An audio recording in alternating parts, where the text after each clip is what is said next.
ബോധ്യപ്പെടും. സൂഫിസം പേർഷ്യയിൽ നിന്നാണ് അതിൻ്റെ തുടക്കം എന്നത് നമ്മളൊക്കെ മനസ്സിലാക്കിയിട്ടുണ്ടാവും. ഷിയ വിഭാഗത്തിൽപ്പെട്ട സഫവികൾ എന്ന് പറയുന്ന ടീമാണ് ഇത് തുടങ്ങി വച്ചിട്ടുള്ളത്. 100% ഇസ്ലാമിക വിരുദ്ധമാണ് അവരുടെ നിലപാടുകൾ എന്ന് നമ്മൾക്കറിയാം. ഇസ്ലാമിന് കൃത്യമായ പ്രമാണമുണ്ട്. പരിശുദ്ധ ഖുർആൻ ഒന്നാമത്തെ പ്രമാണം, രണ്ടാം പ്രമാണം തിരുസുന്നത്ത്. ആ 2 പ്രമാണങ്ങളിൽ നിന്ന് വ്യക്തമായി നമുക്ക് ലഭ്യമാകുന്ന സ്ഥിരപ്പെട്ട ഇജ്മാഉം അതുപോലെ തന്നെ വ്യക്തമായ ഖിയാസുമാണ് അനുബന്ധ പ്രമാണങ്ങൾ. സൂറത്തുൻ നിസായിലെ വചനമാണ് നമ്മളതിന് തെളിവായിട്ട് എടുക്കാറുള്ളത്. അള്ളാഹുവിനെയും അവൻ്റെ ദൂതനെയും അനുസരിക്കണം, നിങ്ങളുടെ കൈകാര്യകർത്താക്കളെ അനുസരിക്കണം. അതോടൊപ്പം നിങ്ങൾക്കിടയിൽ ഫൈൻ തനാസാൽത്തും ഫി ഷൈഇൻ ഫറുദ്ദൂഹു ഇലല്ലാഹി വറസൂൽ, നിങ്ങൾ വല്ല കാര്യത്തിലും തർക്കം വരികയാണെങ്കിൽ അള്ളാഹുവിലേക്കും റസൂലിലേക്കും മടക്കുക, അഥവാ പരിശുദ്ധ ഖുർആനിലേക്കും തിരുസുന്നത്തിലേക്കും മടക്കുക എന്ന ആയത്ത്. അതുപോലെ തന്നെ തറക്തു ഫീക്കും അംറൈൻ ലൻ തളില്ലു മാ തമസക്തും ബിഹിമ എന്ന ഹദീസും പ്രവാചക വചനവുമാണ് നമ്മളതിന് തെളിവായിട്ട് ഉദ്ധരിക്കാറുള്ളത്. എന്നാൽ കാലാകാലങ്ങളിൽ മുസ്ലിങ്ങൾക്കിടയിൽ വന്ന പല സംഘടനകളും ഈ മേഖലയിൽ കോട്ടിമാട്ടലുകൾ വരുത്തിയതുപോലെ സൂഫികളും കോട്ടിമാട്ടലുകൾ വരുത്തിയിട്ടുണ്ട്. അവരുടെ പ്രമാണമായിട്ട് അവർ ഉദ്ധരിക്കാറുള്ളത് ഒന്ന് മനാമാത്താണ്. കിനാവുകൾ, ഉറക്കത്തിൽ കാണുന്ന സാധനങ്ങളാണ് അവർ പ്രമാണമായിട്ട് അംഗീകരിക്കാറുള്ളത്. അതുപോലെ തന്നെ കശുഫുകൾ, വെളിപാടുകൾ. പിന്നെ ഹിളർ പ്രവാചകൻ ഇന്നും ജീവിച്ചിരിക്കുന്നുണ്ട്. അദ്ദേഹം ആ ഷെയ്ഖന്മാർക്ക് നൽകുന്ന നിർദ്ദേശങ്ങൾ, മരണപ്പെട്ടവർ ജിന്നുകളൊക്കെ വെളിപ്പെട്ട് പറയുന്ന കാര്യങ്ങൾ, ഇങ്ങനെയുള്ളവയാണ് അവരുടെ പ്രമാണമായിട്ട് അവർ ഉദ്ധരിക്കാറുള്ളത്. ഖുർആനും സുന്നത്തും അവരുടെ പ്രമാണങ്ങളിൽ കാണാൻ സാധിക്കുകയില്ല. അപ്പം അതിൽ നിന്ന് തന്നെ മനസ്സിലാക്കാം എന്താണ് അവരുടെ അവസ്ഥ എന്നുള്ളത്. അപ്പോൾ അതിൻ്റെ ഭാഗമാണ് ഇന്നത്തെ സമസ്തയും. യഥാർത്ഥത്തിൽ ഈ ത്വരീഖത്തുകളെ അംഗീകരിച്ചുകൊണ്ട് മുന്നോട്ട് പോകുന്ന സമസ്തയും അതിൻ്റെ ഭാഗമാണ്. അപ്പം ഇന്ന് സമസ്തക്കിടയിൽ തന്നെ വലിയ വിവാദം നടക്കുന്നത് നിങ്ങൾക്കറിയാലോ. ഇപ്പോൾ AP വിഭാഗത്തിൻ്റെ ആളായിരുന്നു അഹ്സനി ഇപ്പോഴും രംഗത്ത് വരുന്നത് നമ്മളൊക്കെ മനസ്സിലാക്കിയതുപോലെ ചെറ്റടി മീത്തൽ അബൂബക്കർ മുസ്ലിയാർ അദ്ദേഹമാണ് ലോകം നിയന്ത്രിക്കുന്നത് എന്ന് സ്ഥാപിച്ചുകൊണ്ടേയിരിക്കുകയാണ്. അത് ആവർത്തിച്ച് പറഞ്ഞുകൊണ്ടേയിരിക്കുകയാണ്. പക്ഷേ പേരോടടക്കമുള്ള ആളുകൾ അതിനെ എതിർക്കുകയും ചെയ്യുന്നു. പക്ഷേ പേരോടിന് അതിനെ എതിർക്കാൻ സാധിക്കുന്നില്ല. എന്തുകൊണ്ട്? ഇപ്പുറത്തെ അഹ്സനി ഉദ്ധരിക്കുന്ന തെളിവുകൾ മൊഹിദ്ദീൻ മാലയിൽ നിന്നും റിഫായി മാലകളിൽ നിന്നൊക്കെയാണ്.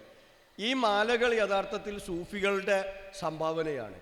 അപ്പോൾ മൊഹിദ്ദീൻ മാലയും റിഫായി മാലയും ഇങ്ങനെയുള്ള കുപ്പിപ്പാട്ടും പക്ഷിപ്പാട്ടും ഒക്കെ ഒഴിവാക്കാതെ ഒരിക്കലും അഹ്സനിയെ എതിർക്കാൻ പേരോടല്ല അതിൻ്റെ അപ്പുറമുള്ള ഉസ്താദുമാർ വന്നാലും സാധിക്കൂല എന്നുള്ളത് വസ്തുതയാണ്. കാരണം അവരും പ്രമാണങ്ങളിൽ നിന്ന് അകന്നാണ് പോകുന്നത്. എത്രത്തോളം എന്ന് വെച്ചാൽ അബൂജഹൽ വിശ്വസിച്ചത് ലോകത്തെ നിയന്ത്രിക്കുന്നത് അള്ളാഹുവാണ് എന്ന വലൈൻ സാൽതഹും മൻ ഖലഖ സമാവാതി വൽ അർള ലയഖൂലുന്നല്ല, സൂറത്തു സുമറിലെ 38-ാമത്തെ വചനം. അതേ രീതിയിൽ സൂറത്തു മുഅ്മിനൂൻ 80 മുതലുള്ള വചനങ്ങൾ പരിശോധിച്ച് നോക്കിയാൽ കുൽമൻ ബിയദിഹി മലകൂതു സമാവാതി വൽ അർള് എന്ന ചോദ്യത്തിന് അവർ കൊടുത്ത മറുപടി വിശുദ്ധ ഖുർആൻ തന്നെ പറഞ്ഞിട്ടുണ്ട്, അള്ളാഹുവാണ് എന്ന് അവർ അംഗീകരിച്ചിരുന്നു. അതുപോലും അംഗീകരിക്കാത്ത ടീമാണ് ഈ ടീം എന്നുള്ളത് നമ്മൾ തിരിച്ചറിയണം.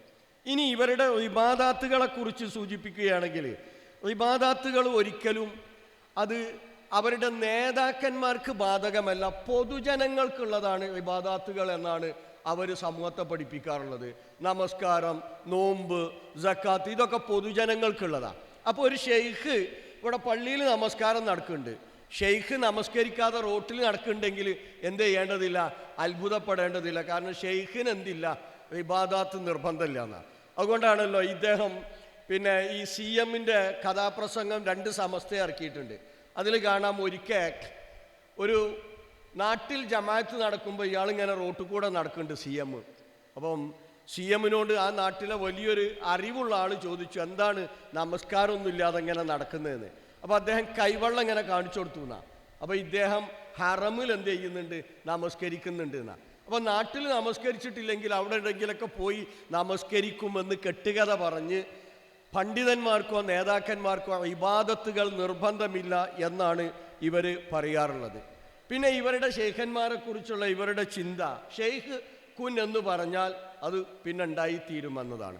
അള്ളാഹുവിൻ്റെ യഥാർത്ഥ സിഫത്താണ്. വൈദ അറാദ ഷെയ്യൻ അൻ യഖൂല ലഹു കുൻ ഫയക്കുൻ. അത് ഇവരുടെ ഷെയ്ഖിന് വകവെച്ചു കൊടുക്കുന്ന അവസ്ഥയാണ് ഇവർക്കുള്ളത്. അതുപോലെ തന്നെ ലോകം നിയന്ത്രിക്കുന്നത് ഇവരുടെ ഷെയ്ഖാണ് എന്ന് ഇവർ വിശ്വസിക്കുന്നു. പിന്നെ വഹദത്തുൽ വുജൂദ്, അദ്വൈതവാദം. ഈ അദ്വൈതവാദമാണ് ഇവരെന്ത് ചെയ്യുന്നത്, സമൂഹത്തെ പലപ്പോഴും പഠിപ്പിക്കാറുള്ളത്. പിന്നെ ഇവരുടെ വിലായത്തിന് പലതരത്തിലുള്ള പദവികളുണ്ട്. ഇപ്പം അൽ ഔസ് എന്നുള്ളത് ഇവരുടെ വിലായത്തിൻ്റെ ഏറ്റവും ടോപ്പിലുള്ളതാണ്. ഔസുൽ അഅ്ലം എന്നല്ല വിളിച്ചോവർ എന്നാണ് അല്ലേ. രണ്ടാളും കൂടി ഷെയ്ഖും അള്ളും കൂടി ഇങ്ങനെ ഹൗലൽ കൗസറിൻ്റെ ചുറ്റിലും ഇങ്ങനെ നടക്കുമ്പോൾ അല്ല ഹൗലിൽ വീണു എന്നാണ്. അപ്പോൾ എന്ത് ചെയ്തു, അല്ല ഔസുൽ അഅ്ലം എന്ന് അല്ലാ വിളിച്ചോവർ. അവിടുന്ന് ഷെയ്ഖ് കേട്ട് അള്ളാനെ എന്ത് ചെയ്തു, പിടിച്ച് കയറ്റി എന്നുള്ളതാണ് കഥ. ഇത് ഇവരുടെ വിലായത്തിൻ്റെ ഏറ്റവും ടോപ്പാണ്.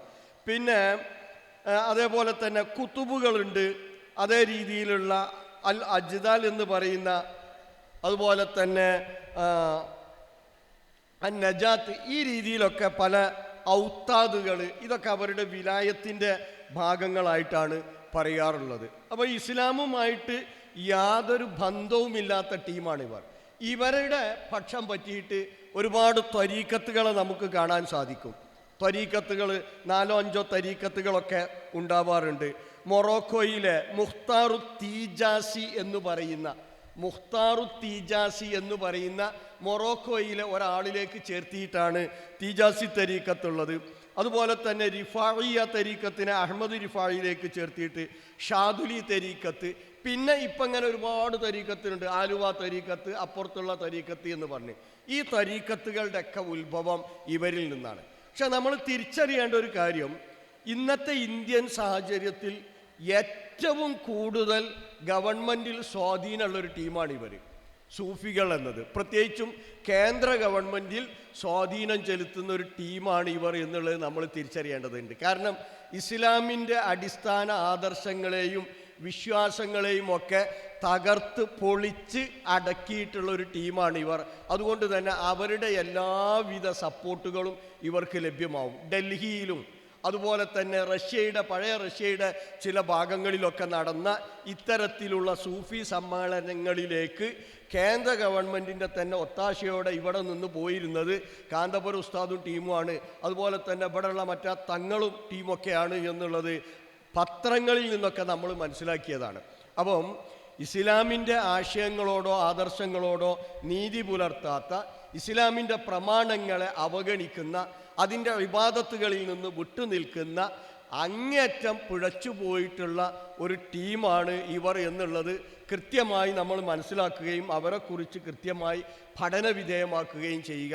എന്നിട്ട് അവർ വളരെ വിപുലമായ കാര്യങ്ങൾ നടത്തുന്നുണ്ട്. ഇപ്പോൾ കൊണ്ടോട്ടി നേർച്ച ഉണ്ടായിരുന്നു. ആ കൊണ്ടോട്ടി നേർച്ച കാലങ്ങളായിട്ട് നടക്കാറില്ല. പക്ഷേ ഇപ്പം കഴിഞ്ഞ വർഷം മുതൽ കൊണ്ടോട്ടി നേർച്ച പുനരാരംഭിച്ചു. തങ്ങൾ കുടുംബങ്ങൾക്കിടയിലുള്ള പെട്ടിവരവിനെ ആര് എതിരേൽക്കണം എന്ന തർക്കമായിരുന്നു അത് നിർത്തിവെക്കാൻ കാരണം പെട്ടിവരവിനെ എതിരേൽക്കുന്ന ആൾക്കാണ് വരുമാനം കിട്ടുക, ആ തങ്ങൾക്കാണ് വരുമാനം കൊടുക്കുക. അപ്പം ഇത് ആര് എന്നുള്ള തർക്കത്തിലായിരുന്നു. പക്ഷേ ഇപ്പം ഈ ത്വരീക്കത്തിൻ്റെ ആളുകൾ, സൂഫികൾ ഇടപെടുകയും ആ നേർച്ച പുനർജീവിപ്പിക്കുകയും ചെയ്തിട്ടുണ്ട്. അത് ഉദ്ഘാടനം ചെയ്തിട്ടുള്ളത് ഹംസയാണ്. ഏത് ഹംസ? ഫൗണ്ടേഷൻ ഹംസ എന്ന് പറയുന്ന ഷിയാക്കളുടെ കേരളത്തിലെ അല്ല ഇന്ത്യയിലെ തന്നെ ഏറ്റവും വലിയ നേതാവ്.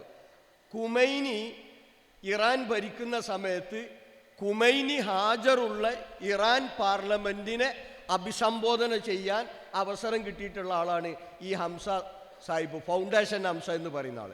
അദ്ദേഹമാണ് ആ ഉദ്ഘാടനം ചെയ്തത്, കഴിഞ്ഞ വർഷം കൊണ്ടോട്ടി നേർച്ച ഉദ്ഘാടനം ചെയ്തത്.